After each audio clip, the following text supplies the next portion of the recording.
Pimpinan Pondok Pesantren Rusda NW, Tuan Guru Haji Ahmad Muzaki, akhirnya angkat bicara setelah resmi ditetapkan sebagai tersangka atas insiden yang menimpa lembaga pendidikan yang dipimpinnya. Didampingi kuasa hukumnya, Ahmad Muzaki dengan tegas menyebut status hukumnya saat ini sebagai sebuah bentuk kezaliman. Dalam keterangannya di hadapan media, Ahmad Muzaki mempertanyakan dasar hukum penetapan dirinya sebagai tersangka oleh pihak kepolisian. Ia menilai tuduhan kelalaian yang dialamatkan kepadanya sangat tidak berdasar dan terkesan dipaksakan.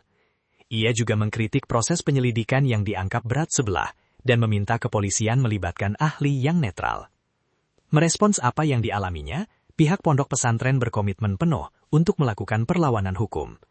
Kasus ini diakui membawa dampak psikologis yang besar bagi puluhan santri dan wali murid, karena banyaknya opini liar yang beredar. Padahal, Pondok Pesantren Rusda NW selama ini dikenal sebagai lembaga pendidikan sosial yang meringankan beban masyarakat, di mana seluruh santrinya, yang mayoritas berasal dari Lombok Tengah, tidak dipungut biaya sepeser pun alias gratis.